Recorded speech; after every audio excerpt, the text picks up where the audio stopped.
অসম বৌদ্ধ মহাসভাৰ আহ্বান ক্ৰমে 16 মাৰ্চৰ সন্ধিয়া বেলাত চফৰাই বৌদ্ধ বিহাৰ সমিতি, চফৰাই বৌদ্ধ যুৱ সংঘ, চফৰাই বৌদ্ধ মহিলা সমিতিৰ বিষয়ববীয়াসকল আৰু দায়ক-দায়িকাসকলে 108ডাল মমবাতি প্ৰজ্বলন কৰি যোৱা 12 ফেব্ৰুৱাৰীৰ পৰা বুদ্ধগয়াত আমৰণ অনশনত ব্ৰত হৈ থকা বৌদ্ধ ভিক্ষু-ভিক্ষুণী, দায়ক-দায়িকাসকলক সমৰ্থন আৰু শ্ৰদ্ধা-ভক্তি নিবেদন কৰে। বুদ্ধগয়াত চলি থকা এই আমৰণ অনশনৰ উদ্দেশ্য হৈছে ভাৰতত থকা বিভিন্ন ধৰ্মীয় অনুষ্ঠানবোৰৰ দৰে বুদ্ধগয়াৰ মহাবোধি মহাবিহাৰখন পৰিচালনা কৰিবলৈ মুক্ত স্বাধীনভাৱে বৌদ্ধসকলক দায়িত্ব অৰ্পণ কৰা। বিহাৰ চৰকাৰৰ 1949 BT এক্ট মতে গয়াৰ বৌদ্ধ বিহাৰখনৰ পৰিচালনা সমিতিৰ 4জন সদস্য বৌদ্ধ আৰু বাকী 5জনেই অবৌদ্ধ। এই এক্টখন ভংগ কৰিবলৈ বৌদ্ধসকলে বিভিন্ন সময়ত ৰাজ্য আৰু কেন্দ্ৰীয় চৰকাৰক অনুৰোধ আৰু দাবী জনাই আহিছে যদিও ৰাজ্য আৰু কেন্দ্ৰীয় চৰকাৰে কোনো সঁহাৰি নজনোৱাত 12 ফেব্ৰুৱাৰীৰ পৰা আমৰণ অনশন কৰাৰ সিদ্ধান্ত দেশ-বিদেশৰ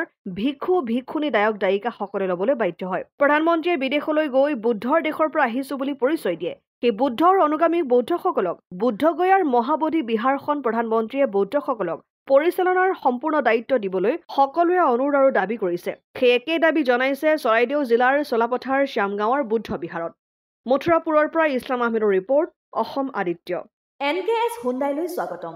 নৰ্থ ইষ্টৰ প্ৰথম GDSI 2.0 ফিচাৰ্ছ ডিলাৰ হৈছে NKS হুণ্ডাই। অত্যাধুনিক সা-সুবিধাৰে তৈয়াৰী মষ্ট আপডেটেড হুণ্ডাই ডিলাৰ এতিয়া ডিব্ৰুগড়ত। আমাৰ NKS হুণ্ডাই ডিলাৰত open sales consulted room, customer ৰুমৰ লগতে পুৰণি গাড়ীৰ এক্সচেঞ্জ ফেচিলিটিও ৰখা হৈছে। ইয়াত চেলছৰ লগতে ছাৰ্ভিচ ছেক্টৰৰ সুন্দৰ সুবিধা আছে। প্ৰয়োজনীয় সকলো এডভান্স টুলছ, হুইল বেলেন্সিং, এলাইনমেণ্টৰ অত্যাধুনিক machine, post hydraulic lift, fully ট্ৰেইনমেণ্ট পাৱাৰৰ লগতে nitrogen gas filling facility, fully automatic car ৱাছৰ ফেচিলিটিও আছে। লগতে NKS হুণ্ডাই ডিলাৰে কাষ্টমাৰসকলৰ সুবিধাৰ্থে মোবাইল ছাৰ্ভিচ ভেনৰো ব্যৱস্থা ৰাখিছে, য'ত হাইড্ৰলিক লিফ্ট, ৱাশ্বিং facility, wheel balancing, tyre pressure check কৰাৰ লগতে বহুখিনি সুবিধাই উপলব্ধ আছে। NKS হুণ্ডাইলৈ আহক আৰু সুবিধাসমূহ গ্ৰহণ কৰক।